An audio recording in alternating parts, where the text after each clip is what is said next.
प्रिय भागवत प्रेमी भक्तजनों, मैं डॉक्टर शांत स्वरूप पांडे महाराज दयाशंकर आज आपके समक्ष 18 दिवसीय महाभारत युद्ध की रहस्यमयी नीतिपरक एवं शिक्षाप्रद संपूर्ण वृत्तांत के क्रम में 10 दिनों तक के युद्ध का संपूर्ण हाल अभी तक आपको बतला पाया हूं। भक्तों, इतना बड़ा विषय और इतना बड़ा विश्व का सर्वोत्तम सबसे विशाल महाकाव्य होने के नाते और सभी दोनों पक्षों के कौरव और पांडव पक्षों के वीर महारथियों की सभी विशेषताओं को मनुष्य होने के नाते जरूर कुछ कमियां प्रत्येक प्राणी में रह जाती हैं, वो अलग की बात है। लेकिन विशेषताओं को बताने के क्रम में अभी सभी वीरों की जो अलग अलग बिखरी विशेषताएं रही हैं उनको एकत्र कर आपके समक्ष प्रस्तुत करने का प्रथम 4 कड़ियों में मैंने प्रयास किया है। भक्तों, भरसक आपकी जिज्ञासा की कुछ न कुछ तो शांति अवश्य मिली होगी। आज हम इस महाभारत युद्ध की 5वीं कड़ी के रूप में आपके समक्ष 4 अन्य महत्वपूर्ण महारथियों के बारे में जो विशेषताएं बतलाने से रह गई हैं, आज उनको मैं आपके सामने स्पष्ट करने का प्रयास करूंगा। भक्तों, इस महाभारत युद्ध में 2 सबसे बड़े महारथी, एक तो श्री बलराम जी जो श्री कृष्ण जी के बड़े भाई थे। उन्होंने इस संपूर्ण महाभारत युद्ध में किसी भी पक्ष का साथ न देकर निष्पक्ष रहते हुए तीर्थ यात्रा पर निकल गए और कभी भी प्रभु कृष्ण का साथ न छोड़ने वाले बड़े भाई श्री बलराम जी आज दोनों पक्षों को जो समझाकर हार गए और युद्ध अवश्यंभावी हो गया, तो चूंकि प्रभु कृष्ण तो इस युद्ध के संपूर्ण युद्ध के स्वयं नियंता थे, इसलिए उनका तो अलग हो पाना नामुमकिन था। लेकिन बलराम जी निकल गए किसी भी पक्ष का साथ दिए बगैर तीर्थाटन पर। और भक्तों, ये तो नहीं मिलता है कि वो महाभारत युद्ध के कितने दिन पहले से, क्योंकि 3-4 महीने पूर्व से ही ये तय हो गया था कि युद्ध अवश्यंभावी है।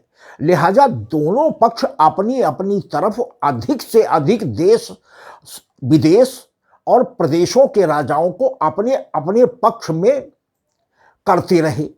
तो यह तो लिखित प्रमाण नहीं मिल पाया कि श्री बलराम जी कितने दिन पूर्व तीर्थ यात्रा पर गए, लेकिन यह प्रमाण मिलता है कि महाभारत युद्ध के अंतिम 18वें दिन जब करीब करीब पांडवों की विजय हो गई थी और दुर्योधन भी अपनी हार स्वीकार कर युद्ध स्थल में ही एक जगह मौजूद सरोवर में किनारे खड़े हुए खाली कमरे में जान बचाने के लिए डरकर चला गया था। संयोग से अर्जुन और भीम प्रभु कृष्ण कुछ दूर पड़े थे खड़े हुए, इशारा तो उन्हीं का था, और सभी 5 भाई सरोवर को चारों तरफ से घेरे हुए दुर्योधन को बार बार ललकार रहे थे। तो उसी समय हमारे बलराम जी का आना हुआ। पहली बार 18वें दिन अपराह्न की बेला में दृष्टांत मिलता है कि श्री बलराम जी आए हैं और उन्होंने अपने प्रिय शिष्य दुर्योधन को, क्योंकि श्री बलराम जी ने ही दुर्योधन को गदा युद्ध सिखाया था। दूसरी बात, दुर्योधन की पुत्री लक्ष्मणा का ब्याह श्री कृष्ण की पटरानी जामवंती के पुत्र सांब से भी हुआ था। तो रिश्तेदार भी थे, इसलिए बलराम जी जब आ गए तो उसको कुछ सांत्वना मिली कि अब हो सकता है कि मैं न मारा जाऊं, बंदी जरूर बना लिया जाऊंगा, क्योंकि अब लड़ने की सामर्थ्य तो अस्त्रविहीन होने के बाद मुझ में भी नहीं रही, लेकिन शायद प्राणदान मिल जाए। इस उम्मीद में जब बलराम जी आए और उन्होंने कहा कि दुर्योधन, यह कायरतापूर्ण व्यवहार युद्ध में शोभा नहीं देता, और तुम तो हमारे गदा युद्ध सिखाए हुए महान वीर हो, और पांडव अपनी तरफ से ये प्रस्ताव भी दे रहे हैं कि चलो शस्त्र का युद्ध, अस्त्र शस्त्रों का युद्ध नहीं होगा, मल्ल युद्ध या गदा युद्ध में से जो भी आप निर्णय करें और जिस भी पांडव के साथ चाहें आप युद्ध कर लें। तो यह बलराम जी का आश्वासन पा करके दुर्योधन खंभे से निकल आया और उसने अपने समकक्षीय वीर भीम से, क्योंकि आखिर वीर तो वो भी था, दुर्योधन भी था, मामूली वीर नहीं था, तो इसलिए उसने भीम का चुनाव किया कि गदा युद्ध में हम भीम से करेंगे, और भयंकर युद्ध होने लगा। इतना कहकर बलराम जी का फिर दृष्टांत नहीं मिलता है कि वो दुर्योधन और भीम का मल्ल या गदा युद्ध देखने के लिए युद्ध स्थल पर मौजूद रहे या नहीं, लेकिन वो पहुंचे, इतना दृष्टांत शास्त्र में मिला है। तो भक्तों, प्रभु कृष्ण जी का इशारा था, उन्होंने दुर्योधन की कमजोर कड़ी बता दिया था कि जंघा इसका सबसे कमजोर स्थल है, बाकी तो सारा शरीर माता गंधारी ने इसका वज्र कर दिया था। लेकिन उनके सामने जब पहली बार उन्होंने पतिव्रता होकर के अपने पुत्र, सबसे बड़े पुत्र दुर्योधन को आशीर्वाद देने के लिए कि कोई भी वीर हमारे इस पुत्र को परास्त न कर सके, नंगे आने का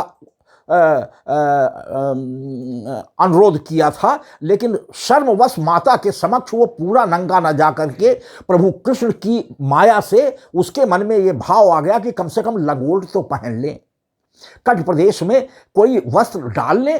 तो वो लंगोट पहन कर गया था। तो जब आंख खोली गांधारी ने तो जितने नंगे बदन पर गांधारी की दिव्य दृष्टि पड़ी उतना तो वज्र के समान हो गया। मतलब उतने शरीर पर न बाण का असर हो सकता था, न अस्त्र का, न शस्त्र का। केवल कट प्रदेश, जंघा प्रदेश, जहां उसने लंगोट पहन रखा था, उतना भाग उसका कच्चा रह गया था। लिहाजा यह बात श्री कृष्ण जी ने भीम को बता दी थी, और उन्होंने प्रण भी उन्होंने किया था।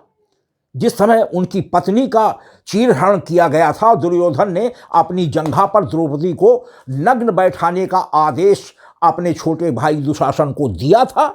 तो उसी समय, उस समय तो पांडव लोग वचनबद्ध थे, लेकिन यह प्रण उसी समय किया था।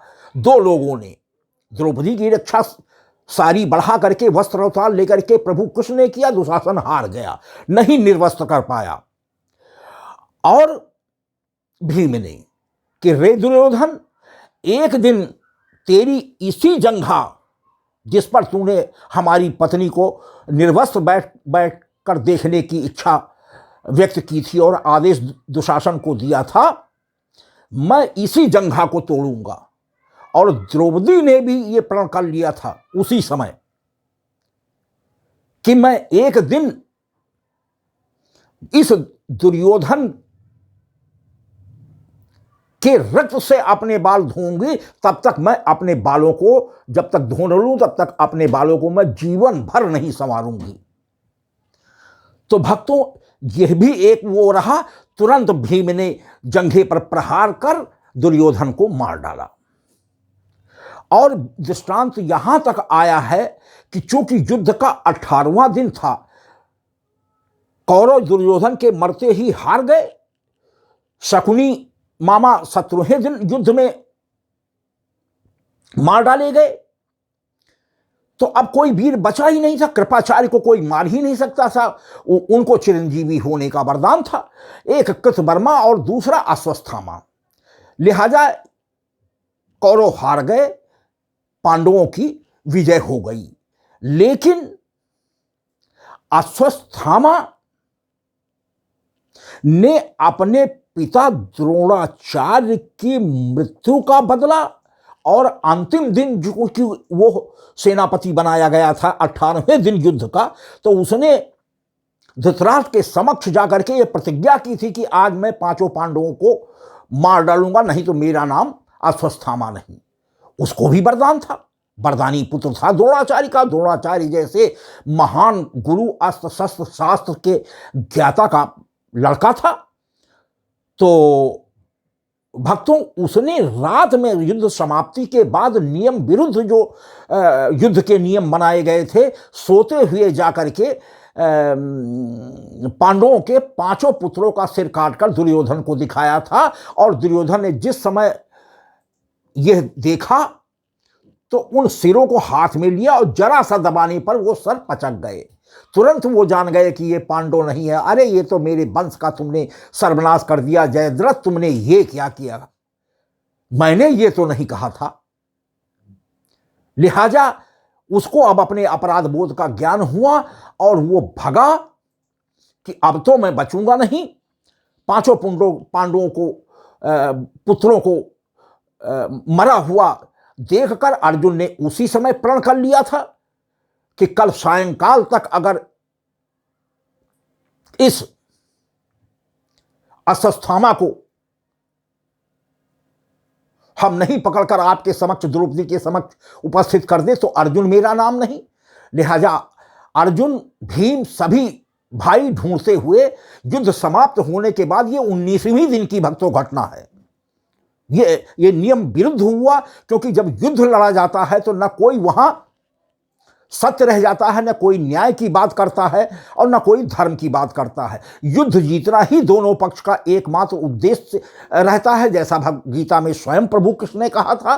तो इसलिए घेर कर जब व्यास जी के आश्रम पर सब लोग ढूंढते हुए पहुंचे तो अश्वत्थामा ने ये समझ लिया कि अब मेरी मृत्यु न सही तो अब तो मैं बच ही नहीं सकता, पकड़ा सरतिया जाऊंगा। उसने ब्रह्म शक्ति चला दी, ब्रह्मास्त्र चला दिया भीम को लक्ष्य करके, क्योंकि उसके सभी भाइयों को, कौरवों के सभी भाइयों को, 99 भाइयों को, क्योंकि संवा पुत्र तो युयुत्स जो है वो दासी पुत्र था, तो वो प्योर तो कौरव पुत्र रहा नहीं।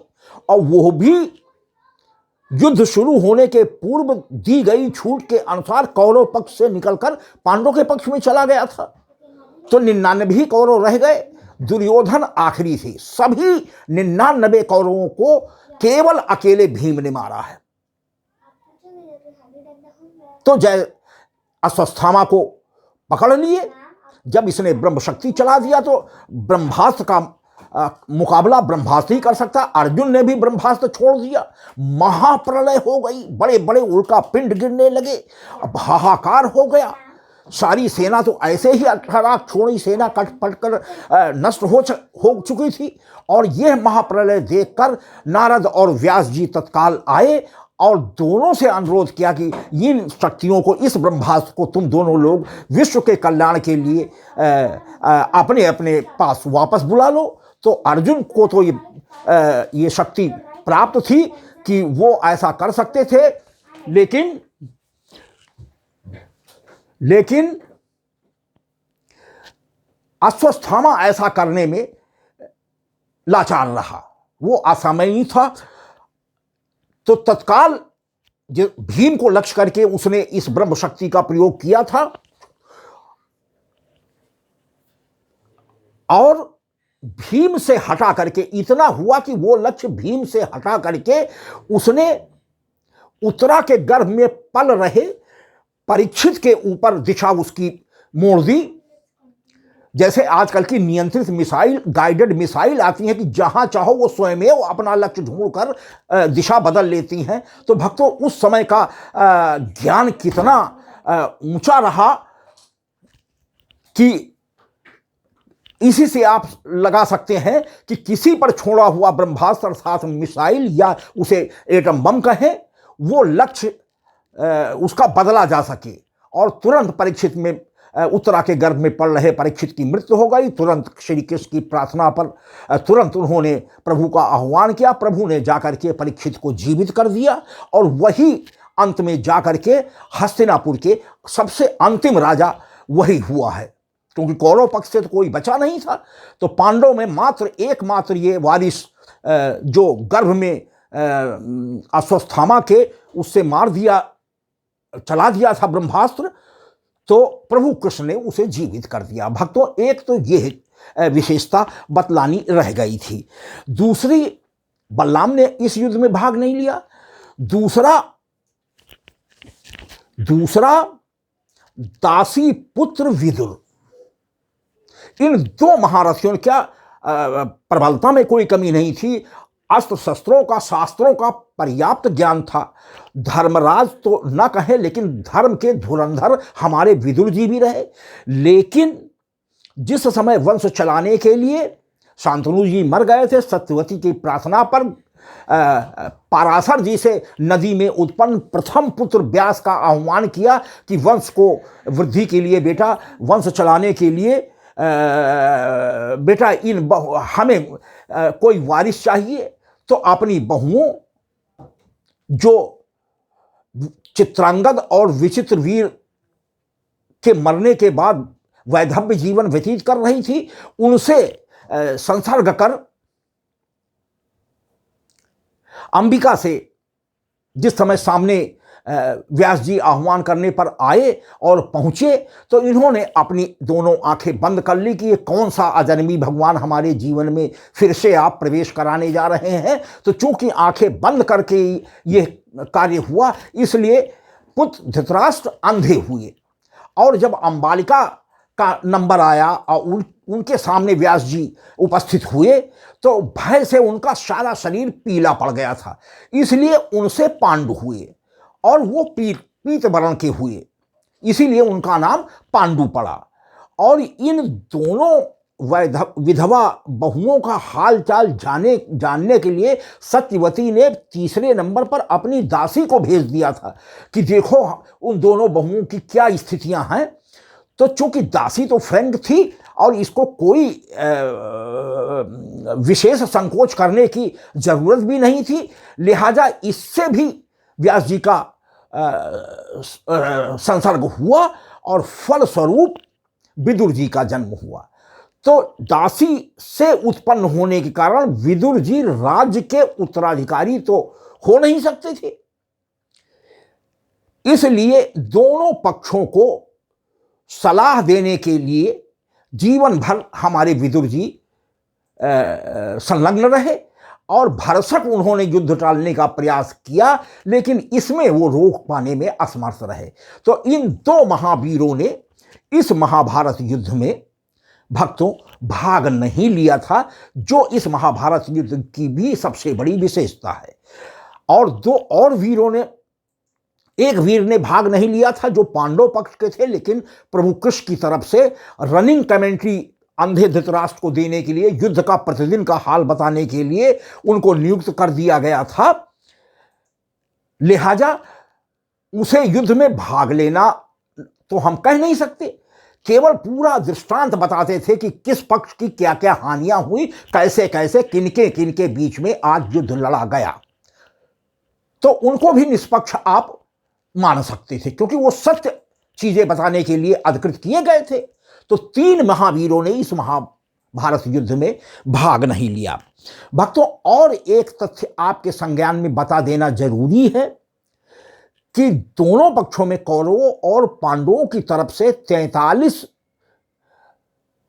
प्रदेशों, देशों के राजा तो कौरव पक्ष की तरफ थे और मात्र 33 प्रदेशों या देशों के राजा ही पांडव के पक्ष में थे, यानी 10 कम थे। लेकिन भक्तों, कुछ ऐसे भी राज्य और प्रदेश या देश थे जो निष्पक्ष रहे, न वो कौरव के पक्ष में रहे न वो पांडवों के पक्ष में रहे, वो निष्पक्ष रहे। इसमें प्रथम विदर्भ राज्य आता है, जहां के कुंडनपुर के राजा भीष्मक की पुत्री रुक्मिणी स्वयं प्रथम पटरानी श्री कृष्ण जी की बनी थी।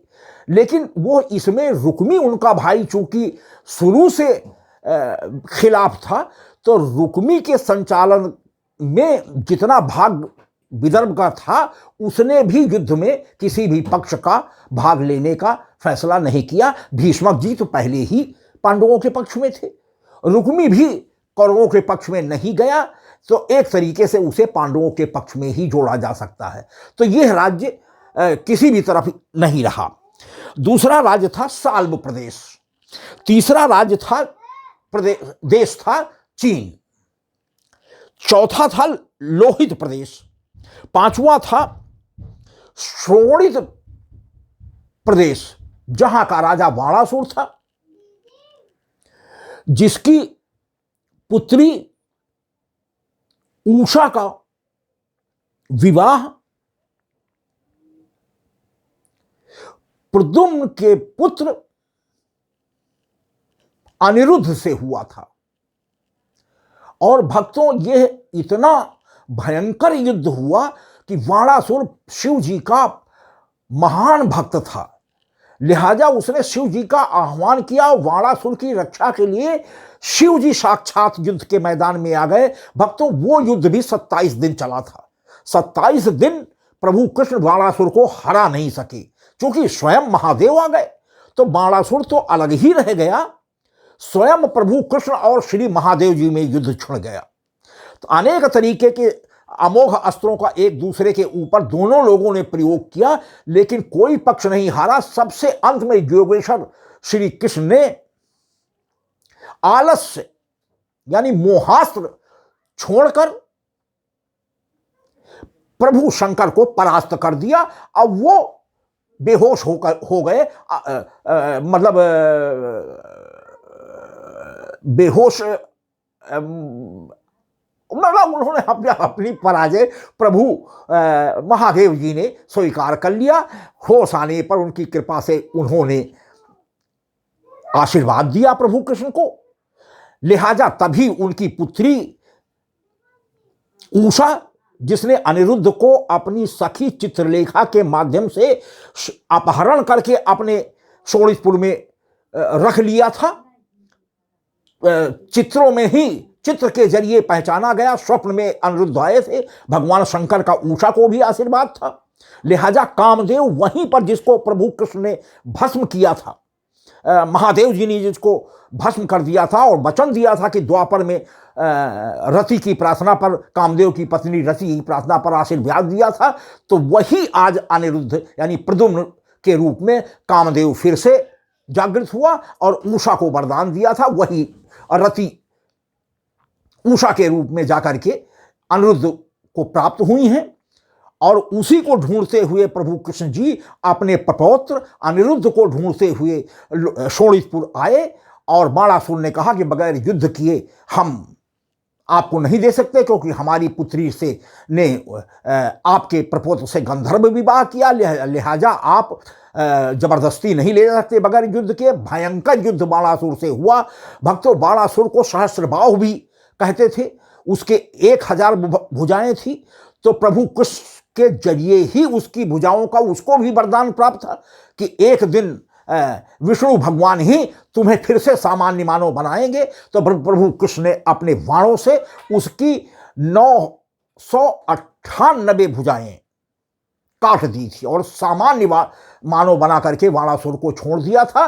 प्रभु महादेव जी का भी ये इशारा था, महादेव जी का ही वरदान था, और लिहाजा महादेव जी ने प्रभु कृष्ण के समक्ष अपनी हार स्वीकार कर साक्षात योगेश्वर करके नमन किया और महादेव जी अपने स्थान पर चले गए। तो भक्तों, यह शोणितपुर की कहानी थी। नेपा प्रदेश ने भी निष्पक्ष रहा, कोंकण प्रदेश भी निष्पक्ष रहा, कर्नाटक भी निष्पक्ष रहा, केरल भी निष्पक्ष रहा, आंध्र प्रदेश निष्पक्ष रहा, द्रविड़ उड़ीसा भी निष्पक्ष रहा। इस प्रकार ये 11 देश और प्रदेश इस महाभारत युद्ध में भक्तों निष्पक्ष रहे।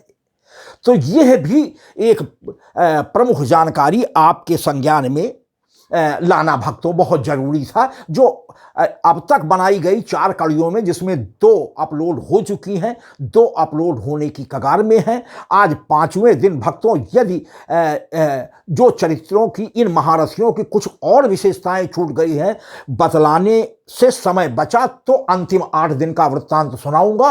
अन्यथा भक्तों, चरित्र की विशेषताएं महारथियों की न छूटने पावे, मेरा ये भी एक लक्ष्य है। इसलिए आपसे अनुरोध करूंगा कि उन अंतिम 8 दिनों के वृत्तांत को मैं 6वीं कड़ी में ले जाकर के आपके समक्ष प्रस्तुत करूंगा। भक्तों, एक और महारथी भीम की दुर्योधन से दुश्मनी क्यों हुई? बाल्यावस्था में भक्तों, जब हमारे भीम दुर्वासा मुनि के द्वारा दिए गए वरदान मंत्र से कि जिस भी महापुरुष या देव किसी को भी आप मंत्र द्वारा आहूत करेंगी, बुलावेंगी, तो वह देवता आपके समक्ष उपस्थित हो जाएगा। बहुत छोटे पन पर जब कुंती बालिका थी भक्तों, ये है श्री कृष्ण जी के पिता वसुदेव की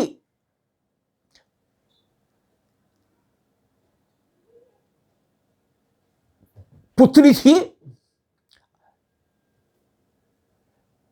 बहन थी।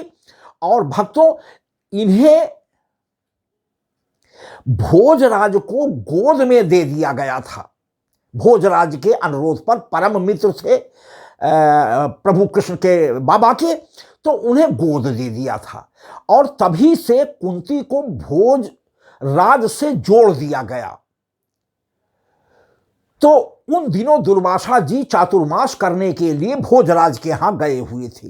इतने क्रोधी मुनि ये कहे गए हैं कि भोजराज ने अपनी इस गोद ली हुई पुत्री को ही उनकी सेवा में लगा दिया और 24 घंटे इसने इतनी सेवा की कि किसी चीज की दुर्वासा मुनि को कमी नहीं होने दिया। लिहाजा चलते समय उन्होंने इस पुत्री से वरदान मांगने को कहा। उसने कहा कि प्रभु, मेरा जो धर्म था सेवा की, घर आए मेहमान वो भी ऋषि और मनीषी की सेवा में कोई कमी न रह जाए, मैंने वो कर दिया और मुझे कुछ नहीं चाहिए। वैसे ही यदि आप कुछ देना चाहते हैं तो जो आपको मेरे अनुकूल लगे, आप भी तो त्रिकालदर्शी हैं, वो आप देने के लिए स्वतंत्र हैं। तो उन्होंने कुंती को एक मंत्र दिया, मंत्र वरदान स्वरूप एक मंत्र दिया कि बेटा, इस मंत्र का आह्वान तुम जब भी करोगी, वो देवी देवता, किन्नर नाग गंधर्व कोई भी हो, तत्काल आपके मंत्र की शक्ति से आपके समक्ष, आपकी सेवा में उपस्थित हो जाएगा। तो भक्तों, चूंकि पांडु को आशीर्वाद था कि वो पत्नी के साथ संतति नहीं कर सकते थे, उनसे जीवन में एक गलती हो गई थी। आखेट करते समय संसर्गरत मृग के रूप में एक ऋषि को आखेट का शौक होने के कारण बाण चला करके मार दिया था। तभी उन ऋषि ने अपने मूल स्वरूप में प्रकट होकर के इनको श्राप दिया था पांडु को कि जाओ, जिस दिन तुम भी इस स्थिति में आने के लिए उद्यत होगे, उसी समय तुम्हारी मृत्यु हो जाएगी। लिहाजा इस भय से उन्होंने हमेशा वन में काट दिया। आजन्म एक तरीके से वो ब्रह्मचारी ही रहे और पत्नियां भी उनके साथ रहने लगी। और अंत में यही हुआ कि उस श्राप के फलीभूत एक दिन स्नान करके जल लाते समय माद्री को, इन्होंने दूसरी पत्नी माद्री को, मद्र देश की बहन माद्री के ऊपर आसक्त हो गए और फलस्वरूप जैसे ही उस कार्य के लिए प्रवृत्त हुए, इनकी मृत्यु हो गई। भक्तों, उसी समय माद्री ने कुंती से अपनी बड़ी बहन जो पहली पत्नी थी उनसे अनुरोध किया कि मैं भी पति के साथ अब रहने से कोई फायदा नहीं है, और लिहाजा वो पति के साथ उन्होंने भी अपना शरीर त्याग दिया और अपने दोनों बच्चे जो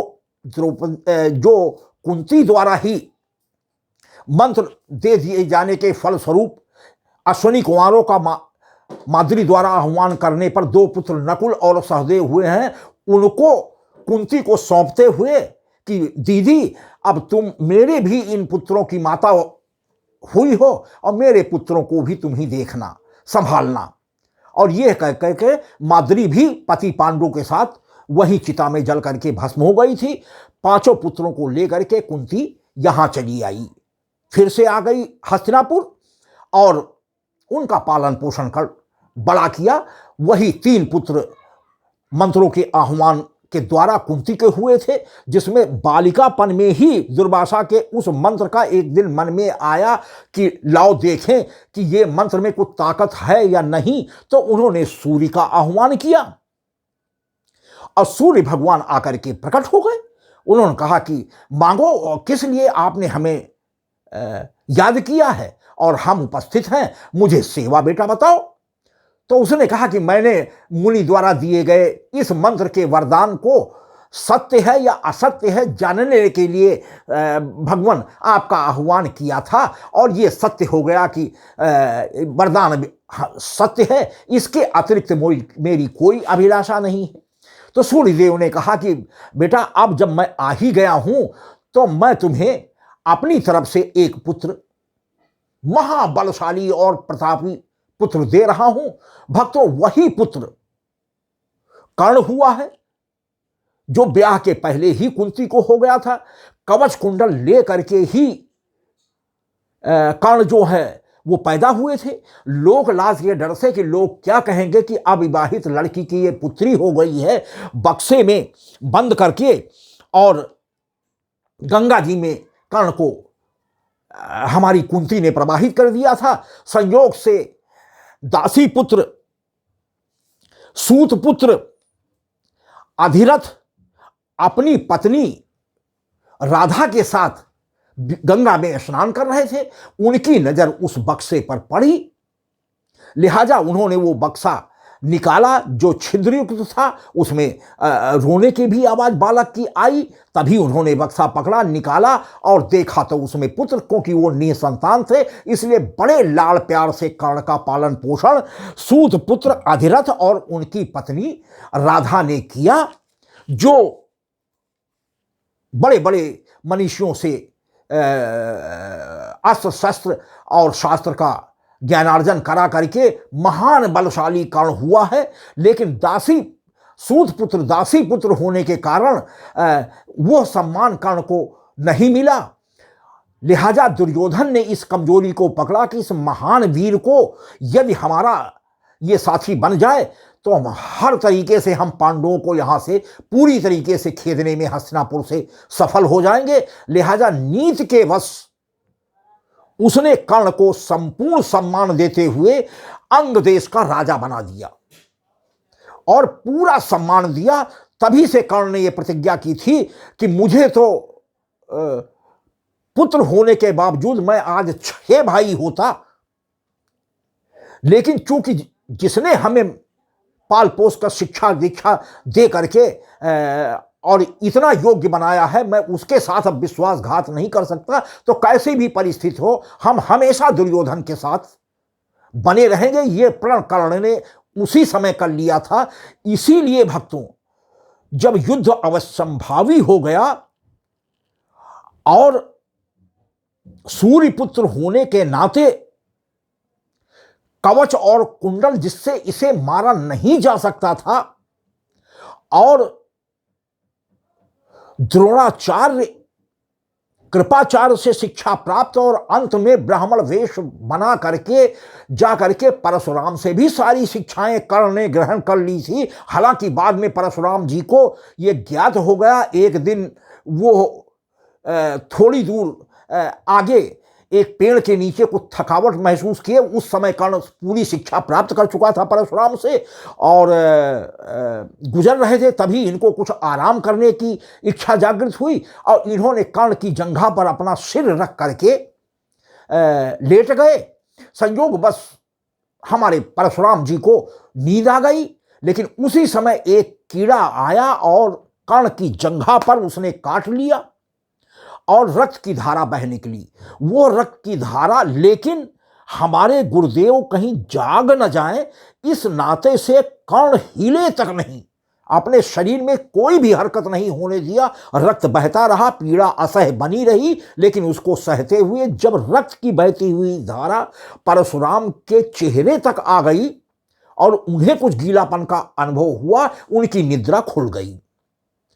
और जब निद्रा खुल गई तो वो बहुत आश्चर्यचकित हुए कि इतने बड़े घाव हो जाने के बावजूद, असह्य पीड़ा के बावजूद, ये ब्राह्मण का बच्चा तो हो नहीं सकता, क्योंकि इतना साहसी और इतना ठोस, ये तो क्षत्रिय का बालक लगता है। ब्राह्मण इतनी वेदना सह करके कि तनिक भी उसने हिलने नहीं दिया, इतना बड़ा व्रण। तुरंत उन्होंने पूछा कि कर्ण, तुमने सभी विद्याएं मैंने तुमको सिखा दी हैं, लेकिन तुम सही सही बताओ कि कौन हो। तब कर्ण ने पूरा अपना परिचय दिया कि गुरुदेव, दासी पुत्र होने के नाते जीवन में मुझे तिरस्कार इतना मिला कि, और शस्त्र विद्या सीखने की मेरी उत्कट अभिलाषा थी, और आप चूंकि क्षत्रियों को शस्त्र विद्या सिखाते नहीं, 21 बार आपने पृथ्वी से क्षत्रियों का संहार किया था, तो मेरे मन में यही एक बात आई कि मैं ब्राह्मण बालक बन करके आपको परिचय दूं, और सेवा भाव से आपने प्रसन्न होकर के मुझे सभी विद्याओं का दान दिया। गुरु जी, मैं अपना अपराध स्वीकार करता हूं। यह एक झूठ मैंने जीवन में असत्य बोल करके आपसे ये किया है, गुरुदेव मुझे क्षमा करें। तो क्रोध तो परशुराम जी का शांत हो गया, लेकिन उन्होंने ये श्राप जरूर दे दिया कि कर्ण, जिस समय तुम्हारे मेरे द्वारा दिए गए ये दिव्य अस्त्र शस्त्र और मंत्र की सबसे अधिक आवश्यकता होगी, उस समय तुम्हें ये सारी विद्याएं भूल जाएंगी, और लाख प्रयास करने के बाद तुम मेरे द्वारा प्रदान की गई इन विद्याओं का उपयोग करने में असमर्थ रहोगे। अस्त्र शस्त्रों और मंत्र की विद्याओं का उपयोग करने में असमर्थ रहोगे। भक्तों, तो ये कर्ण की कुछ बहादुरी का आपसे मैंने वर्णन किया, जो अभी तक 4 कड़ियों में नहीं हो सका था। तो एक तो कर्ण की कमजोरियों में एक यह कमजोरी शामिल हो गई कि परशुराम जैसे उस समय के सबसे योग्य अस्त्र शस्त्र और मंत्रों का धनुर्धर की शिक्षा का कोई उपयोग नहीं कर सका। दूसरे, जो कर्ण कवच और कुंडल लेकर के जन्म से ही कर्ण पैदा हुआ था, वो इंद्र ने ब्राह्मण का वेश धर करके पूजा से उठते ही ब्राह्मण के रूप में जाकर के दान स्वरूप उसके कवच और कुंडल मांग लिए थे। दूसरा, कर्ण की यह कमजोरी दानवीरता में तो आज भी इसीलिए उसका नाम लिया जाता है। वो जानता था कि कवच कुंडल रहते मैं अमर रहूंगा, कोई मुझे मार नहीं सकता, लेकिन अपनी दानशीलता के लिए कि कोई भी आया है वो हमारे दर से लौटे ना, लिहाजा इंद्र को उसने कवच और कुंडल दान में दे दिया। और मांग लेने से अपरोक्ष उनका अभिप्राय यह था कि मेरा पुत्र अर्जुन अगर कहीं ऐसी स्थितियां बनी तो कर्ण से परास्त ना हो सके, क्योंकि अर्जुन इंद्र का बेटा था। इंद्र का आह्वान जब कुंती ने किया था तो उससे अर्जुन हुए थे। वायुदेव का जब आह्वान किया था तो उससे हनुमान जी के पवन पुत्र के छोटे भाई के रूप में भीम का उदय हुआ, भीम का जन्म हुआ था, और धर्म की आराधना से युधिष्ठिर। तो ये 3 पुत्र कुंती द्वारा मंत्र का आह्वान करने से हुए थे, और 2 पुत्र कुंती से छोटी जो दूसरी पत्नी पांडु की माद्री थी, उनको भी कुंती ने, जब पांडु ने अनुरोध किया कि इनको भी जीवन के लिए कुंती तुम मंत्र विद्या से इनको भी संतानों की प्राप्ति करा दो जिससे इनका भी जीवन कट जाए, तो कुंती ने उन मंत्रों को माद्री जी को बता दिया। फलस्वरूप उन्होंने अश्विनी कुमार का आह्वान किया। चूंकि अश्विनी कुमार 2 थे, दो भाई थे, लिहाजा उन दोनों के वरदान से नकुल और सहदेव जी का जन्म। इस प्रकार ये पांचों पांडव पांडु से न होकर के पांडु की आज्ञा पा करके अद्वैत विधि से देवताओं का आह्वान कर तीन पुत्र कुंती के और 2 पुत्र माद्री के, कुल मिलाकर के 3 2 5 पुत्र पांडु के हो गए और तभी से ये पांचों पांडव कहलाए। तो भक्तों, कर्ण की दूसरी कमजोरी ये हुई जो कवच कुंडल उसने दान कर दिया। दूसरा भक्तों, एक और महत्वपूर्ण बिंदु इसमें था कि ये 2 कमजोरियां थी। तीसरी एक और कमी अर्जुन के मुकाबले में कर्ण के पास थी। अन्यथा कर्ण अर्जुन से बड़ा धुरंधर था, बड़ा महारथी था और अर्जुन को युद्ध मैदान से एक बार पीछे हटने के लिए मजबूर भी कर दिया था। इसी महाभारत युद्ध में जब वो सेनापति कर्ण बनाया गया था, द्रोणाचार्य के मरने के बाद 15वें दिन द्रोणाचार्य जी मरे हैं, 16वें दिन कर्ण सेनापति बनाया गया और 17वें दिन के अपराह्न तक जब कर्ण मारा गया है, रथ का पहिया फंस गया है, तो उसके सारथी शल्य को सेनापति बना दिया गया। शाम को युधिष्ठिर ने शल्य को भी 17वें दिन मार दिया। फलस्वरूप 18वें दिन द्रोणाचार्य के पुत्र अश्वत्थामा के हाथ में कौरवों का सेनापति बनाया गया, जिसने प्रातः ही यह प्रण कर लिया था कि आज मैं धृतराष्ट्र के समक्ष पांचों पांडवों का वध कर दूंगा। तो भक्तों, एक कमी और कर्ण के पास अर्जुन के मुकाबले थी, क्योंकि अर्जुन जब वनवास में थे तो 12 वर्ष का दूसरी बार वाला जो वनवास दिया गया था, उसमें इंद्र की गंधर्व सेना से दुर्योधन जब वहां पर भी पांचों पांडवों को बंदी बनाने के लिए अपने गुप्तचरों से सूचना पाकर के द्वैतपन में पहुंच गया, लिहाजा इंद्र की भेजी गई गंधर्व सेना से पराजित हुआ दुर्योधन और अपनी पत्नी और अपने भाइयों के साथ युद्धबंदी बना लिया गया। जब धर्मराज युधिष्ठिर को इस बात का पता लगा कि हमारे भाई इस तरीके से अपमानित होकर के बंदी बनाए गए हैं, तो उन्होंने पांडवों को तत्काल आदेश दिया कि भले वो हमारे विरोधी हैं लेकिन वो हमारे भाई हैं, अगर उनको कोई अपमानित करेगा तो वो हमारा अपमान होगा और हम धर्मराज कहे जाते हैं तो हमारी क्या छवि होगी। तत्काल जाकर के अपने भाइयों को छुड़ा के लाओ। अर्जुन ने जाकर के, चूंकि उनके पिता इंद्र के द्वारा भेजे गए ही एक गंधर्व थे, लिहाजा उन्होंने जब अर्जुन, भीम और नकुल और सहदेव गए, युद्ध करके गंधर्वों को परास्त कर दिया। दुर्योधन को बंदी से छुड़ा करके धर्मराज के सामने पत्नी समेत ये लोग बिहार के भी उद्देश्य से वन में गए थे और गुप्तचरों से पता लग गया था कि द्वैत मन में हो तो बिहार ही का बहाना संभव था। ये कुछ थोड़े कि मैं तुमसे लड़ने आया हूं, उद्देश्य यही था कि पांडवों को आज मारूंगा तो नहीं लेकिन बंदी बना लूंगा, जिससे हमेशा का ये झंझट खत्म हो जाए कि हस्तिनापुर का अधिकारी कौन होगा और मैं निर्विरोध राजा बना रहूंगा। दुर्योधन के ये भाव थे। तो उसी समय धर्मराज युधिष्ठिर जी ने दुर्योधन समेत सभी भाइयों का पूरा सम्मान किया और सम्मान करके ससम्मान इनको फिर से वापस हस्तिनापुर जाने दिया। उसी समय इंद्र ने कहा था कि बेटा, यह वनवास का यही समय है जब तुम तपस्या करके देवताओं को प्रसिद्ध करके प्रसन्न करके अतिरिक्त शक्ति प्राप्त कर सकती हो। तो मेरे पास तत्काल आने की जरूरत नहीं है।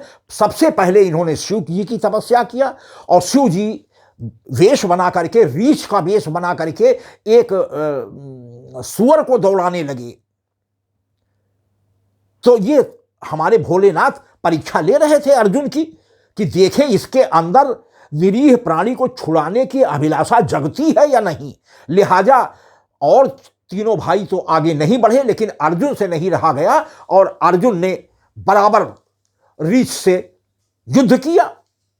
और युद्ध के बाद जब देखा कि हमारे ही समान प्रभु, ये तो अर्जुन अब बलशाली है, तो भोलेनाथ प्रसन्न हो गए, अपने स्वरूप में आ गए, अपने वास्तविक स्वरूप में प्रकट हुए और उन्होंने वरदान मांगने के लिए कहा। जब इन्होंने कहा कि भोलेनाथ आप अंतर्यामी हैं, जो आप चाहें वो दे सकते हैं, मैं क्या मांगू। जब आप साक्षात आ गए तो यही मेरे जीवन का लक्ष्य था और आज मैं सफल हुआ। तो उसी समय पाशुपत अस्त्र भोलेनाथ का जो था, जिससे कोई भी बच नहीं सकता था, अगर चला दिया जाए, तो वो अतिरिक्त शक्ति अर्जुन के पास आ गई, जो कर्ण के पास अन्य अस्त्र शस्त्र तो थे, लेकिन पाशुपत अस्त्र उसके पास नहीं था। इसलिए भी वो युद्ध मैदान में अर्जुन से कमजोर पड़ा और उसकी मृत्यु का कारण बना। उसके बाद वरुण ने उसे दिव्यास्त्र जो दिए तो दिए ही, एक रथ ऐसा दिया जो पृथ्वी और आकाश दोनों में चल सकता था। अन्यथा रथ का पहिया उसका जमीन में क्यों धंसता। अगर ऐसा रथ होता तो जमीन से उड़ाने वाला कार्यक्रम कर लेता और पहिया धंसने की नौबत ही ना थी, युद्ध में परास्त ही ना होता।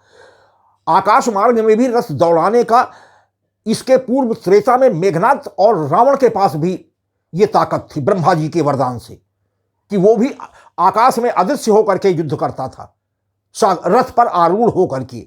वो ताकत वरुण जी ने प्रदान की, वो रथ। तो यह एक अतिरिक्त ताकत अर्जुन के पास आ गई। उसके अतिरिक्त तो एक तो पाशुपत अस्त्र इनके पास प्रबल था कर्ण के मुकाबले में, दूसरा वो दिव्य रथ। तो वरुण जी ने और भी बहुत वो दिए। तो भक्तों, ये है कुछ कमजोरियां कर्ण की मृत्यु में सहायक बनी। जो श्राप कर्ण को थे 3, उनके अतिरिक्त एक तो श्राप कर्ण को परशुराम जी ने दे रखा था कि जिस समय तुमने छद्म वेश में ब्राह्मण बनकर के मुझसे शिक्षा ग्रहण की है, जिस समय तुम्हें मेरे द्वारा प्रदत्त अस्त्र शस्त्रों और उनके ज्ञान तथा मंत्रों के ज्ञान की सबसे अधिक जरूरत होगी, उस समय तुम हमारी दी हुई सारी विद्याएं भूल जाओगे। और वही हुआ। रथ जिस समय उस गड्ढे में फंसा और अस्त्र शस्त्र रथ पर रखकर शल्य सारथी था, उतरकर पहिया निकालने लगा, उसी समय प्रभु कृष्ण ने इशारा किया कि अर्जुन, यही वो मौका है जिसमें तुम कर्ण को मारकर आज पांडवों की विजय आज ही सुनिश्चित कर सकते हो। अगर इसमें चूक गए, अस्त्र शस्त्र उठाने में ये फिर से कामयाब हो गया, तो तुम इसको परास्त नहीं कर पाओगे। और तत्काल दिव्यास्त्र का प्रयोग कर सब अलग कर दिया अर्जुन ने, बाणों को वहां मार करके। आग्नेयास्त्र, ग्रंथ में तो आग्नेयास्त्र आया है कि कौन सा ऐसा वो अस्त्र था, लेकिन आग्नेयास्त्र के नाम से वो अस्त्र था और चला करके कर्ण को मार दिया। तो दूसरा श्राप ये था परशुराम जी का। तीसरा श्राप था कि एक ब्राह्मण को उसी गड्ढे में प्यासा देखकर उसके जल मांगने से तत्काल बाण मारकर पृथ्वी में ताजा जल स्रोत उत्पन्न करके उस ब्राह्मण की पिपासा बुझाई थी। तो ब्राह्मण तो प्रसन्न हो गया, उसकी प्यास बुझ गई, लेकिन धरती अप्रसन्न हो गई कि तुमने अकारण मेरे हृदय में छेद किया है, तो इसी स्थान पर एक दिन तुम भी छेदे जाओगे। एक श्राप वो हो गया कर्ण के मरने में। और तीसरा एक श्राप और काम कर रहा था कि जिस दिन 13वें दिन द्रोणाचार्य द्वारा भीम को मारने के लिए चक्रव्यूह की रचना की गई थी, उस समय अर्जुन दूसरी दिशा में 50 किलोमीटर की परिधि में युद्ध हो रहा था। दूसरी दिशा में अर्जुन को कौरवों ने युद्ध में संलग्न कर रखा था और उनकी अनुपस्थिति में शेष चारों भाई धर्मराज, युधिष्ठिर, भीम, नकुल और सहदेव चक्रव्यूह भेदने की कला नहीं जानते थे। लेकिन अभिमन्यु ने गर्भ में जब अर्जुन ने सुभद्रा जी को चक्रव्यूह तोड़ने और निकलने का ज्ञान दे रहे थे, तो तोड़ने का ज्ञान जब तक दिया तब तक तो ये जगती रही, लेकिन जब निकलने का ज्ञान वो बतलाने लगे तो ये सो गई थी। तो तोड़ने तक का ज्ञान गर्भ में उस समय अभिमन्यु थे, यह तो इन्होंने जान लिया, सुन लिया, क्योंकि गर्भस्थ शिशु माता द्वारा सुनी कही ली जाने वाली सभी वस्तुओं को ग्रहण करता है। लेकिन निकलने का ज्ञान माता के सो जाने के कारण अभिमन्यु गर्भ में नहीं सुन सके। तत्काल इन्होंने पांडवों को आश्वस्त किया कि पिताजी आप लोग निश्चिंत रहें, मैं चक्रव्यूह तोड़ने की कला जानता हूं। तभी पांडवों की खुशी का ठिकाना नहीं रहा। चारों भाई अतिशय प्रसन्न हो गए कि बेटा हम लोग साथ साथ में, तुम आगे आगे रहोगे और हम लोग तुम्हारी मदद में रहेंगे और आज इस व्यूह को भी भेजने में हम लोग कामयाब होंगे।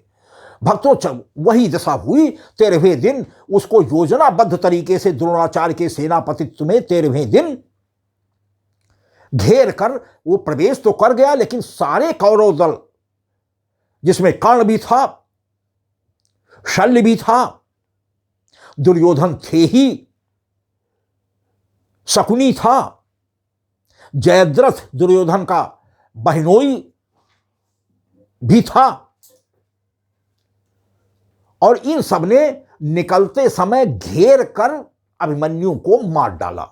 और पांडव के वो चारों भाई भीम, युधिष्ठिर, नकुल और सहदेव जयद्रथ को शिव का वरदान होने के कारण बगैर जयद्रथ की अनुमति के ये प्रवेश नहीं पा सकी। तो अभिमन्यु ने अकेले चक्रव्यूह में प्रवेश किया और नतीजतन लौटते समय, निकलते समय द्वार पर घेर कर गदा से सर पर मारकर जयद्रथ ने अभिमन्यु को मार डाला और अपने पैरों तले रौंद दिया। संयोग बस उस समय कर्ण भी खड़े हुए थे।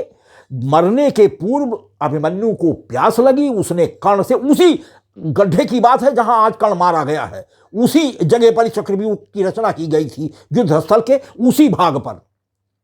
और अर्जुन को दूसरी दिशा में कौरव दल और उनके सहयोगी देशों और प्रदेशों की सेनाओं द्वारा उलझा दिया गया था। तो जो माहिर था, महारथी था युद्ध का, वो उस समय अनुपस्थित था। तो मरते समय इन्होंने कर्ण को मांग कर कि बड़े पिताजी, अगर मरने के पूर्व आप मुझे जल पिला देते, आपका कुंड पास में है, तो मैं आसानी से मर जाता, अन्यथा प्यासा ही प्राण निकलने को आ गए हैं। लेकिन कर्ण ने सुनी अनसुनी कर दी, उसको पानी नहीं पिलाया। तो वो अभिमन्यु का भी श्राप कि जाओ एक दिन इसी स्थान पर, मैं तो मर ही रहा हूं, लेकिन एक मरते को आप पानी नहीं पिला सकते हैं। और मेरे पिता होते हुए भी, बड़े पिता होते हुए भी, कर्ण भी तो पांडवों का सबसे पहला तो वही भाई हुआ। तो इसलिए कर्ण को ये 3 श्राप और अर्जुन की तरफ से ये 3 कमियां, ब्रह्मास्त्र का ना होना, दिव्य रथ का ना होना, यह कर्ण की मृत्यु की कारण बचे। तो चूंकि रहस्यमयी क्यों महाभारत कहा गया था, क्योंकि इन चरित्रों की ये विशेषताएं अलग अलग सर्गों में इनका कई बार प्रसंग आया है। प्रत्येक योद्धा का तो उनको समग्र रूप से एकत्रित कर एक ही कड़ी में नहीं बतला सका, क्योंकि जब आप कोई चीज बतलाने लगते हैं तो बीच में कोई ऐसा आ जाता है कि वो विषयांतर हो जाता है। सभी चरित्र तो इसमें रहस्यमयी थे। तो इसलिए भक्तों, ये एक नई बात जो रह गई थी, छूट गई थी पिछली कड़ियों में, आपके समक्ष कर्ण की मृत्यु के यह 2 कमियां और यह 3 श्राप कारण बने। अन्यथा कर्ण जैसे महारथी को कोई परास्त नहीं कर सकता था। एक विशेषता कर्ण की और थी कि जिस समय कर्ण बाणों की बौछार करता था तो अर्जुन के सारथी स्वयं प्रभु कृष्ण और ध्वजा पर स्वयं अतुलित बल के धाम हनुमान जी विराजित होने के बावजूद कर्ण के बाणों से 10 हाथ इनका रथ पिछड़ जाता था भूमि पर। उसी जगह जब अर्जुन बाण वर्षा करते थे तो कर्ण का रथ मात्र 2 हाथ पिछाड़ पाते थे।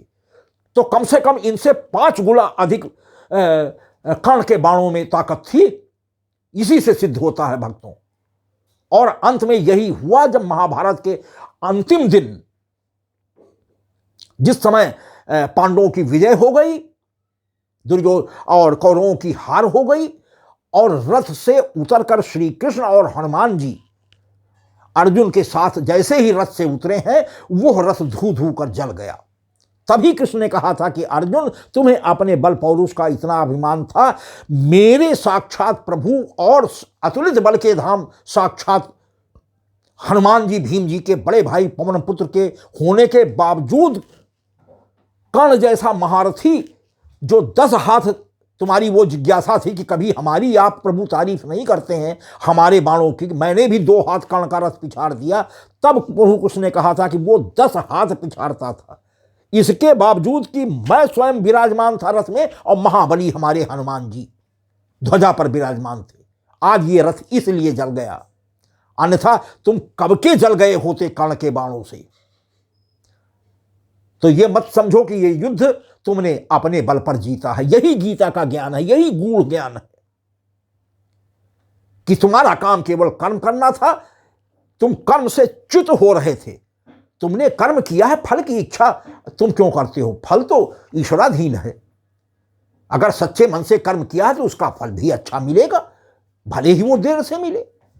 तो भक्तों, ये कुछ हमारे कर्ण की विशेषताएं भी आपके समक्ष जो छूट गई थी एक, और जो 2 कमियां थी ये छूट गई थी।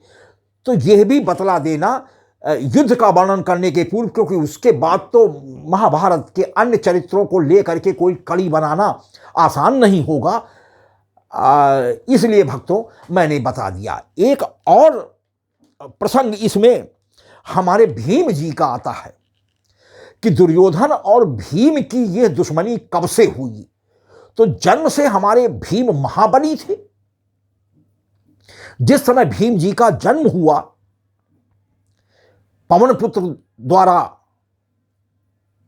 कुंती मां के गर्भ से, तो पैदा होते ही इनका वजन गोद में लेने के समय इतना वजन था हमारे भीम का कि माता कुंती नहीं संभाल पाई, और वो नीचे एक पत्थर पड़ा हुआ था उसी पर गिर पड़े। तो इतना वजनी थे कि भीम के गोद से छूटकर जन्म के समय ही गिरते वो पत्थर टूट गया था। आप लगा लें कितना बलशाली हमारे भीम पवन पुत्र के पुत्र थे, महाबली हनुमान के ही सदस्य। एक ये हुआ। तो इससे वो इतने तंदुरुस्त थे कि कुश्ती और खेल कूद में कौरव कभी जीत नहीं पाते थे। तो दुर्योधन विशेष जला करता था, ईर्ष्या रखता था भीम से, और इसी बहाने एक दिन गंगा स्नान करने के लिए वो मिल करके, क्योंकि तब ये दुश्मनी तो थी नहीं, सभी कौरवों के बच्चे और पांडवों के बच्चे आपस में मिल करके खेला करते थे, लेकिन दुर्योधन के मन में यह छल था, क्योंकि भोजन का बहुत शौक था भीम को प्रारंभ से ही। कई व्यक्तियों का भोजन अकेले ये खा जाया करता था। इतना तो बलशाली तो था ही, तो हजम करने की भी तो ताकत होनी चाहिए। तो यह कमी भीम की दुर्योधन जानता था, लिहाजा गंगा स्नान के बहाने भीम को भी साथ में ले गया, और खीर विशेषकर भीम को बहुत पसंद थी। तो अब यह तो वर्णन नहीं आया है, खीर शब्द आया है, लेकिन उसके साथ भोजन भी आया। उसमें विष मिला करके इनको खिला दिया, और नहाते समय जब विष पूरा प्रभावी हो गया तो ये बेहोश हो गए, और जब बेहोश हो गए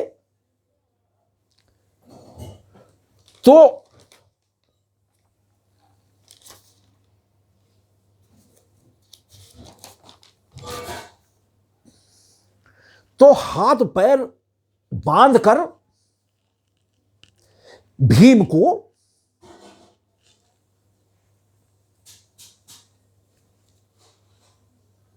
नदी में फेंक दिया।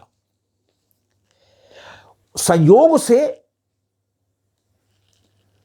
इतना वजनी थे कि ये तलहटी में नागलोक में जा पहुंचे, यानी पानी की कुछ निश्चित गहराई के बाद।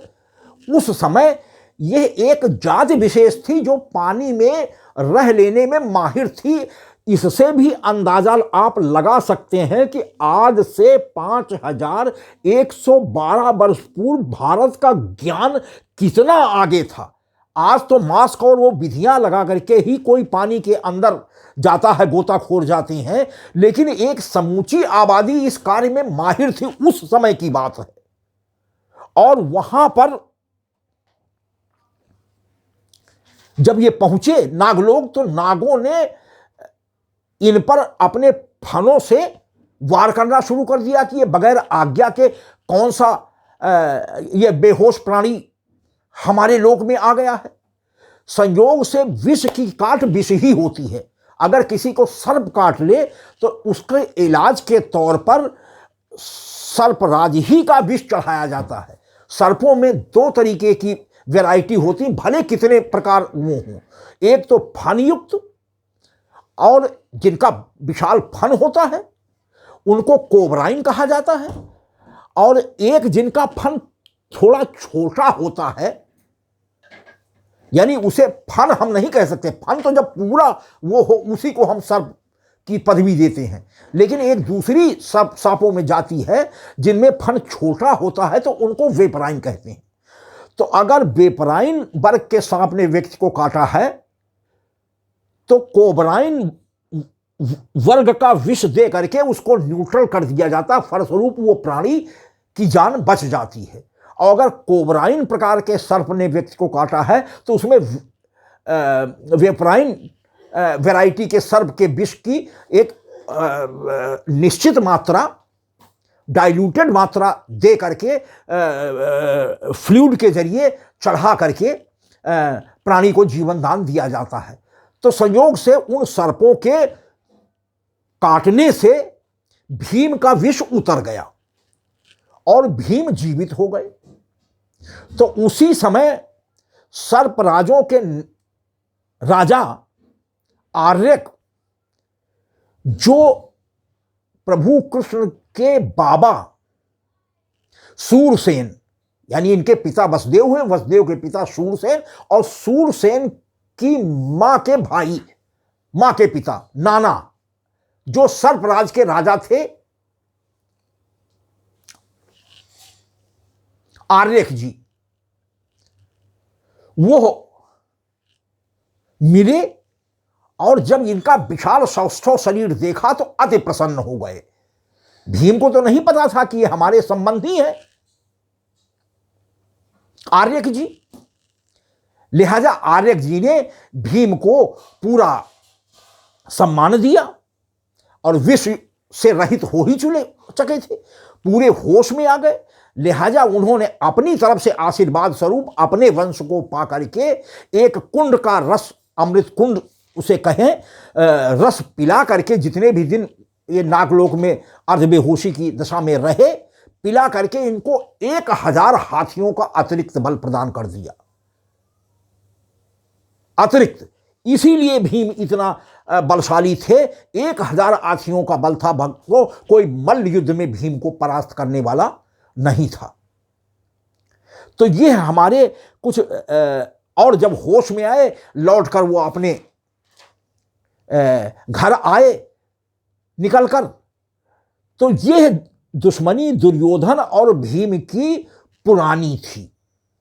भक्तों, एक और दुश्मनी का उल्लेख कर देना आवश्यक है जिससे आप इसके सभी रहस्यमयी चरित्रों की सभी विशेषताओं से अवगत हो जाएं।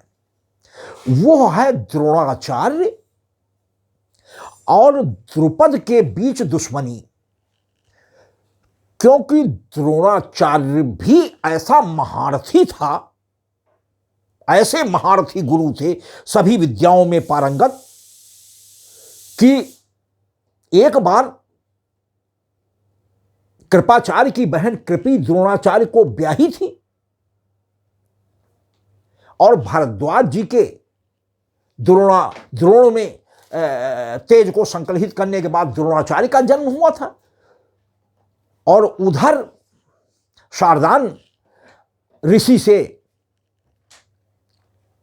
गौतम के पुत्र शारदान ऋषि के तेज से ये कृप और कृपि का जन्म हुआ था, जिनको शांतनु जी जंगल में आखेट करते समय अपने यहां ला करके पाल पोष कर बड़ा किया। वही शास्त्रों के ज्ञाता, शस्त्र और शास्त्रों के ज्ञाता कृपाचार्य जी हुए हैं। और अंत में उनकी बहन जो एक कृपि हुई थी वो द्रोणाचार्य को ब्याही गई। भक्तों, उस समय भरद्वाज जी ने अपने पुत्र द्रोणाचार्य को तो जो शिक्षा और ज्ञान उनका था वो दिया ही, उससे सा अपने से और योग्य उस समय अग्निवेश जी के यहां शिक्षा के लिए इन्होंने और विशेष शिक्षाओं के लिए भेज दिया।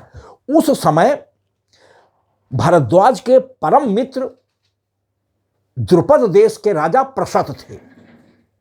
तो प्रशत ने भी भरद्वाज जी से अनुरोध किया कि मेरे पुत्र द्रुपद को भी आप अग्निवेश जी से शिक्षा दिला दें।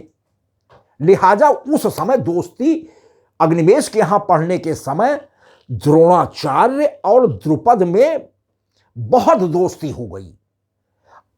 अब दुश्मनी यहां से पैदा हुई कि द्रोणाचार्य जी को बाद में परशुराम जी से शिक्षा अतिरिक्त मिल गई, जो द्रुपद को नहीं मिली। परशुराम जी अपने अस्त्र शस्त्रों और विद्याओं का दान कर रहे थे, तो द्रोणाचार्य को जब पता लगा तो जा करके परशुराम जी की बेहद सेवा की और परशुराम जी ने प्रसन्न होकर के इनको सारी विशिष्ट अस्त्र शस्त्रों का ज्ञान और मंत्रों का ज्ञान अतिरिक्त प्रदान कर दिया द्रोणाचार्य जी को। तब तक कौरवों के बच्चों को सिखाने का कार्य, अस्त्र शस्त्र और शास्त्रों में निपुण करने का काम कृपाचार्य जी कर रहे थे। द्रोणाचार्य जी को परशुराम जी से यह अतिरिक्त विद्या मिल गई, लेकिन इन्होंने इसको गुप्त रखा। कृपाचार्य से कभी, जो कौरवों के गुरु थे, प्रदर्शन नहीं किया, न कभी बतलाया। संजोग बस उस समय प्रशत की मृत्यु हो गई, लिहाजा द्रुपद राजा बन बैठा, पांचाल प्रदेश का राजा बैठा। और द्रोणाचार्य जी परशुराम जी से शिक्षा ग्रहण करने के लिए परशुराम जी के पास आश्रम में चले गए।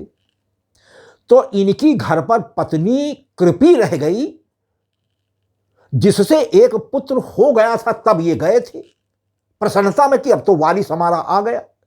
लेकिन जन्म के समय उसने सामान्य शिशु का रुदन न करके घोड़े के हिनहाट जैसा रुदन किया था।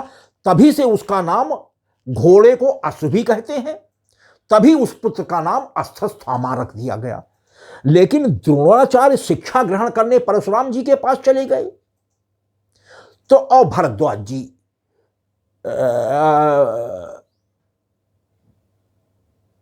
ने आश्रम द्रोणाचार्य जी के लिए छोड़ दिया था, वो कहीं अलग चले गए थे। लिहाजा पालन पोषण में बहुत गरीबी में आश्रम का संचालन इनकी पत्नी कृपि करती रही, और उस बच्चे को दूध तक की व्यवस्था न कर पाने के कारण चावल का माड़ पिला करके बड़ा करती रही। तो जब अस्त्र शस्त्र विद्या का परशुराम जी से पूर्ण ज्ञान प्राप्त कर द्रोणाचार्य वापस आश्रम में लौटे, तो घोर गरीबी में अपने बच्चे को देखकर इनके मन में विचार आया, क्यों ना अपने परम मित्र द्रुपद के पास चल करके आवश्यक सहायता ले ली जाए। हमारा घनिष्ठ मित्र है और अब तो साक्षात राजा है। लेकिन वो राजा का मद आ गया था, द्रुपद में अभिमान आ गया था। जिस समय ये सपत्नीक बच्चे को लेकर के अपनी वस्तु स्थिति दिखलाने के लिए द्रुपद के दरबार में पहुंचे, तो उसने इन्हें अपमानित किया राजमद में कि अब आया है, अभी तक राजा न होते तो क्यों याद करता कि हमारी। तो मतलब अपमानित होकर के द्रोणाचार्य वहां से लौटे। द्रुपद और द्रोणाचार्य की वही दुश्मनी इस युद्ध में अंत तक बनी रही और एक दूसरे से एक दूसरे का संहार हुआ। जहां द्रुपद के पुत्र धृष्टद्युम्न ने द्रोणाचार्य का सर काट लिया, वहीं द्रोणाचार्य ने युद्ध के 14वें दिन द्रुपद को मार डाला। तो एक दूसरे से ये मर गए। तो वो अपमानित होकर के द्रोणाचार्य लौट आए और अंत में अपने साले कृपाचार्य जी के पास, जिनकी बहन कृपी इनको ब्याही थी, रहने लगे। उन्होंने पूरा सम्मान किया और वो हुए। एक दिन कौरव पुत्रों को लेकर के खेल खिलाने के लिए कृपाचार्य द्रोणाचार्य के साथ मैदान में थे। संयोग बस खेलते समय गेंद वहां उपस्थित एक कुएं में गिर गई। सभी कौरव यानी दुर्योधन, दुशासन, विकर्ण, ये जितने भी भाई थे, सब उस गेंद को निकालने में असमर्थ रहे, यहां तक कि कृपाचार्य भी नहीं निकाल पाए। उस समय परशुराम जी से दिए गए ज्ञान को द्रोणाचार्य ने किसी से बताया नहीं था और द्रोणाचार्य भी मौजूद थे। तुरंत इन्होंने जब देखा कि सब वो हो गए और अब गेंद कैसे निकले, तो इन्होंने परशुराम जी द्वारा दी गई स्पेशल शस्त्र विद्या के जरिए अपने बाणों को मारकर उस गेंद को कुएं से निकाल दिया। सभी बच्चे महाप्रसन्न हो गए। जब यह बात भीष्म पितामह को मालूम पड़ी तो उन्होंने कृपाचार्य से शिक्षा न दे करके सभी कौरव पुत्रों को द्रोणाचार्य से शिक्षा दिलाना प्रारंभ कर दिया। तो भक्तों, यह द्रोणाचार्य और द्रुपद में दुश्मनी का एक अछूता रहस्य पिछली 4 कड़ियों में आपके समक्ष नहीं रख सका था। इसलिए भक्तों, आज आपके समक्ष यह सारी चीजें बतलाई। भक्तों, चारित्रिक विशेषताएं इतनी भरी पड़ी हैं कि एक बार में सब चीज याद भी नहीं रह पाती। कुछ चीजें हमेशा विस्मृत सी बनी रहती हैं। तो अब जो भी विशेषताएं भक्तों और बच गई हैं, उसको हम अपनी 6वीं कड़ी में बता करके महाभारत युद्ध के अंतिम 8 दिनों का, जिसमें 10वें दिन के युद्ध तक हमारे भीष्म पितामह जी सेनापति थे और अर्जुन द्वारा शिखंडी को सामने रखकर अस्त्र शस्त्र विहीन करने के बाद बाणों की शैया पर लिटा कर मरने के लिए मजबूर कर दिया।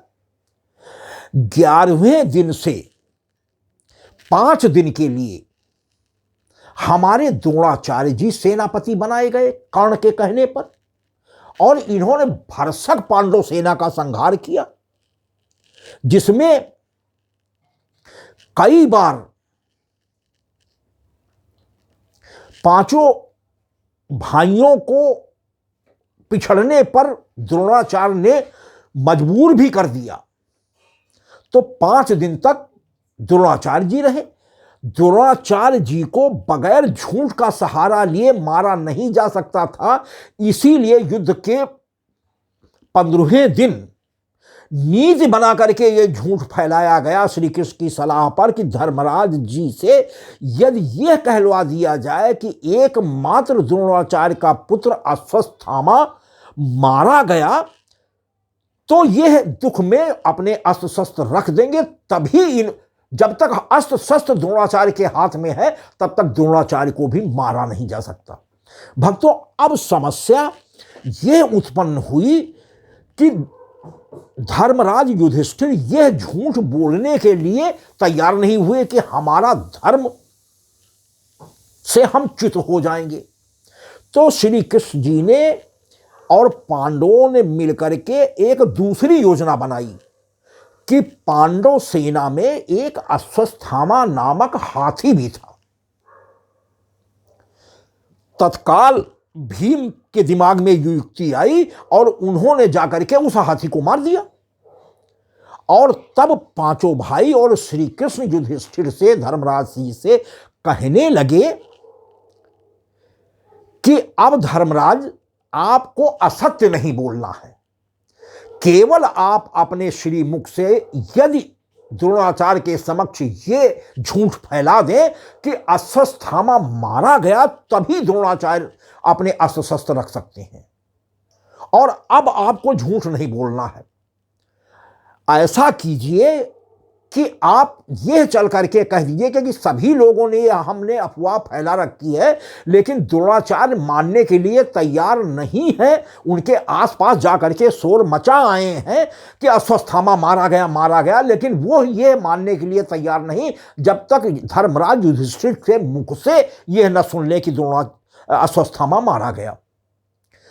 तो यह नीति बनी कि धर्मराज आप झूठ न बोलें, आप चल करके द्रोणाचार्य के समक्ष यह कह दें कि वास्तव में अश्वत्थामा मारा गया। इतनी बात तो आप जोर से कहिएगा। और उसके बाद यह कह दीजिएगा, हां हम यह नहीं कह सकते कि वो अश्वत्थामा आपका पुत्र मारा गया या पांडव पक्ष में मौजूद अश्वत्थामा नामक हाथी मारा गया। जब आप ये दूसरा भाग कहने लगेंगे तो हम सब लोग मिलकर इतना शोर शराबा कर देंगे कि वह बात ये जान ही नहीं पाएंगे कि अश्वत्थामा हाथी मारा गया कि अश्वत्थामा तुम्हारा पुत्र मारा गया। वो सत्य नहीं जान पाएंगे। आखिरी बात जब आप इतना धीमे से कहिएगा हम लोग शोर मचा देंगे। और भक्तों, वही हुआ।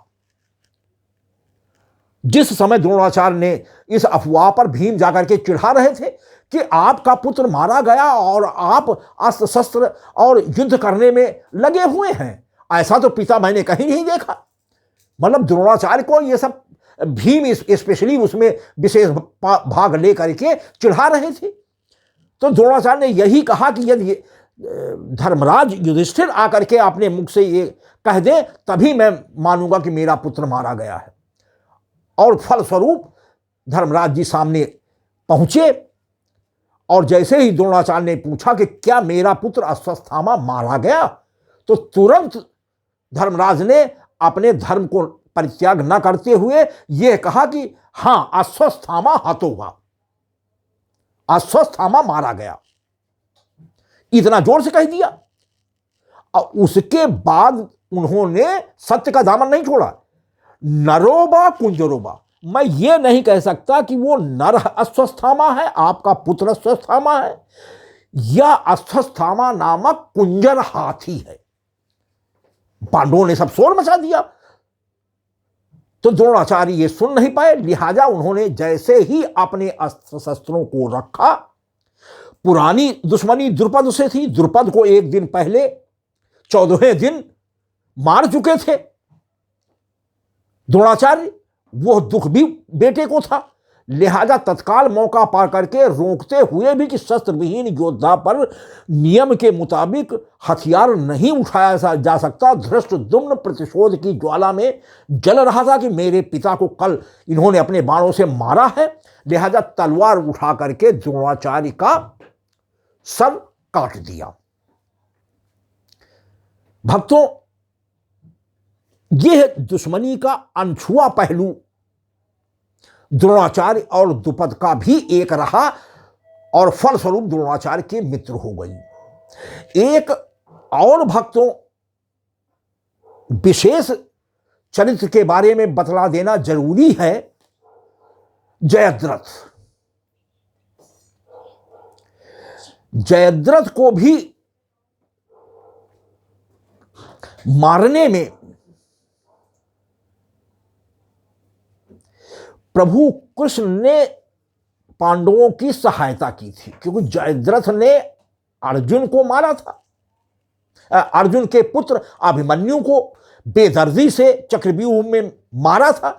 लिहाजा हमारे अर्जुन ने उसी दिन प्रण कर लिया था कि यदि कल सायंकाल तक मैं जयद्रथ को मार न सका तो मैं युद्ध भूमि में ही चिता लगा करके स्वयं अपने जीवन को समाप्त कर लूंगा।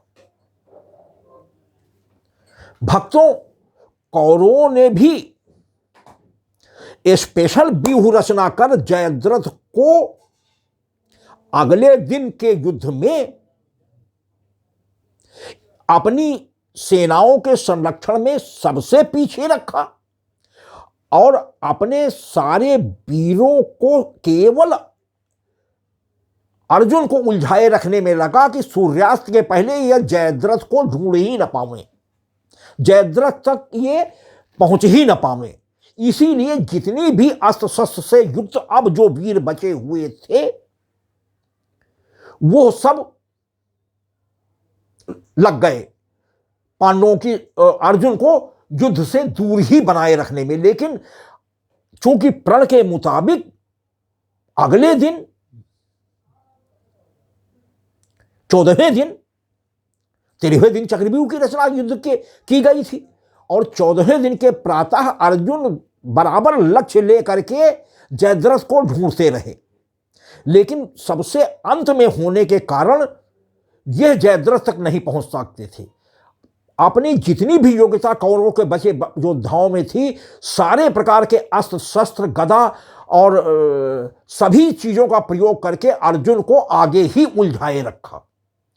जब देखा कि अब सूर्य की रोशनी मध्यम पड़ने लगी है और सूर्यास्त होने वाला है, तो अर्जुन में फिर से असहायता का भाव पैदा हो गया और ये इन्होंने तत्काल आज्ञा दी कि मेरी चिता लगा दी जाए। संयोग बस प्रभु कृष्ण यह मर्म समझते थे कि अगर यहां पर सहारा नहीं दिया गया तो आज मैं अपने बहन सुभद्रा के पति अर्जुन को भी खो दूंगा। और इसीलिए सुभद्रा का ब्याह इन्होंने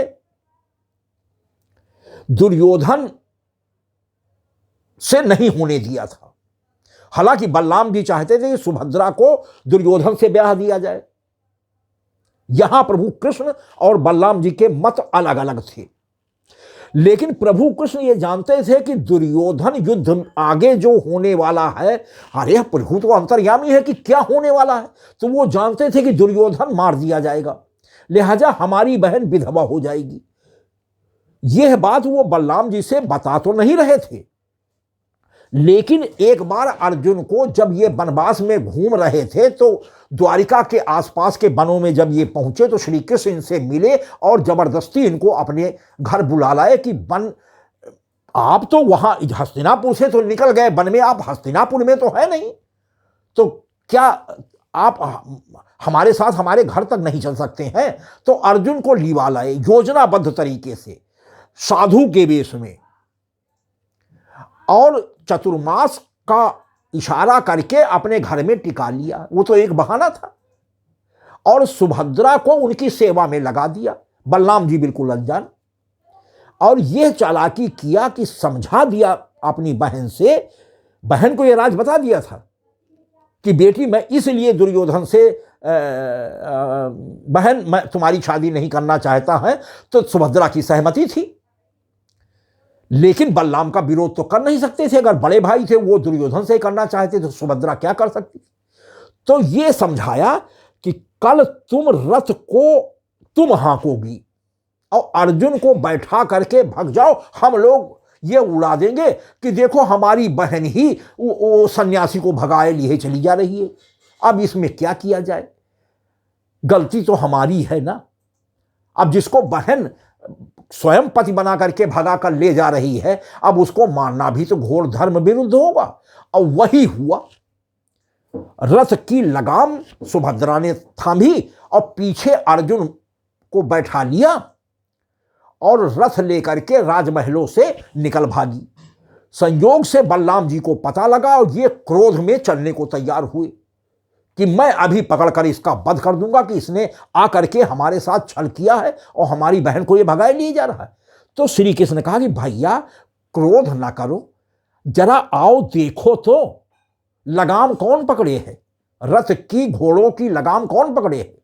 तो दिखाया कि खुद इनकी बहन सुभद्रा रथ की लगाम पकड़े है। तो कहें कि जो लगाम पकड़े है वो खुद ही भगाए लिए जा रही है, तो क्या भैया आप अपने होने वाले बहनोई को मार दोगे? बलराम का गुस्सा शांत हो गया कि हमारी बहन ही भगा के ले गई है, हम निरपराध इस ब्राह्मण सन्यासी को दोष दे रहे हैं कि ये भगाए लिए जा रहा है। क्रोध शांत हुआ तो भक्तों ये कुछ गूढ़ राज्य, और उसी समय हाँ हम वो दृष्टांत आपसे बतला रहे थे। तो प्रभु कृष्ण ने तुरंत अपनी माया से समय पूर्व सूर्यास्त करा दिया युद्ध के मैदान में। और जैसे ही सूर्यास्त हो गया, अर्जुन बहुत दुखी भाव से, कातर भाव से चिता की ओर बढ़ने लगे। अपने वादे के मुताबिक, किए हुए प्रण के मुताबिक, मैं जयद्रथ को पकड़ न सका, मार न सका, जिसने मेरे बेटे को मारा है। और तत्काल कौरव दल में उत्साह फैल गया कि बिना मारे ही आज अर्जुन, ऐसी सुंदर नीच कल बनाई कि आज बिना मारे अर्जुन मरने जा रहा है। और यह खुशी जब जयद्रथ तक पहुंची तो वो बल्लियों उछलने लगा और सीधा पीछे के भाग से निकलकर अपनी कौरव सेना के बीच से होता हुआ नाचता गाता प्रसन्नता में अर्जुन को चिढ़ाने के लिए अर्जुन के पास वो गांडीव रख चुके थे और चिता पर जाने ही वाले थे, और उनके समक्ष नाचने लगा कि कहता था कि कल शाम तक जयद्रथ जैसे महारथी को मारेगा, अब चल मर। तुरंत प्रभु कृष्ण ने इशारा किया, अपनी माया को हटा दिया और सूर्य पूरे तेज के साथ फिर से प्रकाशित हो गया और तुरंत इशारा किया कि अर्जुन उठा गांडीव, अब इससे दूसरा मौका तुझे प्रण को पूरा करने का नहीं मिलेगा। तुरंत अर्जुन से गांडीव उठा करके और जयद्रथ का सर कटवा दिया बाणों की वर्षा से। और यह बता दिया था कि अर्जुन, बाण इस प्रकार मारना कि इसका कटा सिर जा करके साधना रत इसके पिता की गोद में जा करके गिरे, अन्यथा अगर जयद्रथ का सर जमीन पर गिर गया तो इसको वरदान है कि मारने वाले के सिर के 100 टुकड़े हो जाएंगे। और बाण विद्या में निपुण थे ही अर्जुन जैसा महारथी, जिसको शंकर जी का पशुपत अस्त्र प्राप्त हो, वरुण का दिव्य रथ प्राप्त हो और सारी विद्याओं से परिपूर्ण। इंद्र ने स्वयं अपने यहां इनको सारी विद्याओं का ज्ञान दे रखा था। तुरंत ऐसा बाण मारा कि जयद्रथ का सर कट करके जा करके युद्ध मैदान से दूर घर में साधना रत इनके पिता की गोद में गिरा और पिता की गोद से गिरकर तुरंत पृथ्वी पर लुढ़क गया। फलस्वरूप इनके पिता, जयद्रथ के पिता के सिर के भी 100 टुकड़े हो गए। और इस प्रकार प्रभु कृष्ण की सहायता से अर्जुन ने अपना प्रण कल सूर्यास्त तक जयद्रथ को मार डालूंगा, अन्यथा मैं खुद चिता में भस्म होकर के इसी युद्ध भूमि में मर जाऊंगा, अपने पुत्र अभिमन्यु की मृत्यु का बदला ले लिया। भक्तों, आज की इस 5वीं कड़ी में बस इतना ही आपको बता पाने का समय निकाल पा रहा हूं, क्योंकि वीडियो बहुत बड़ा हो जाएगा और अपलोड नहीं हो पाएगा यूट्यूब चैनल पर। और इसलिए भक्तों, अब 8 दिन का केवल युद्ध का वृत्तांत ही बताना शेष रह गया। मेरे द्वारा किए गए गहन अध्ययन के फलस्वरूप इन कौरव और पांडव महारथियों की विशेषताओं को, जो बिखरी पड़ी थी, एकत्र कर ला करके आपके समक्ष भरसक अपने ज्ञान भर बतलाने का प्रयास किया है। भक्तों, यदि कहीं कोई त्रुटि रह गई हो या कुछ मुख से भावावेश में विषयांतर भी निकल गया हो तो आप सभी भक्त हमें क्षमा करेंगे और अपना स्नेह और आशीर्वाद, जैसे महाभारत की हमारी कड़ियों को आपने आशातीत समर्थन दिया है भक्तों, मैं विशेष उत्साह का संचार हुआ है हमारी इस कड़ी को भी आपका वही प्यार और आशीर्वाद मिलेगा। भक्तों, यदि हमारे महाभारत की ये 18 दिवसीय महाभारत युद्ध के रहस्यमयी, शिक्षाप्रद और नीतिपरक वृत्तांत के अंतर्गत ये कड़ी का भी विवेचन पसंद आए तो मोबाइल के बाएं किनारे पर बने हुए लाइक को दबा करके लाइक करें, जिसको देखकर हमारा मन प्रफुल्लित हो जाता है कि आज भी इस घोर कलयुग में हमारे द्वारा दी गई जानकारियों से लाभ उठा रहे हैं। और भक्तों, मोबाइल के एक खाना छोड़कर एक शेयर का भी तिरछा निशान बना होता है, उसको दबा दें, जिससे हमारे चैनल को आपके जिन इष्ट मित्र संबंधियों और मित्रों ने सब्सक्राइब नहीं भी कर रखा है, अपने इस वीडियो के माध्यम से मैं उन तक पहुंचने में समर्थ हो सकूं और प्रभु की कृपा को पहुंचा सकूं। और भक्तों, मोबाइल के सबसे अंत में शब्दों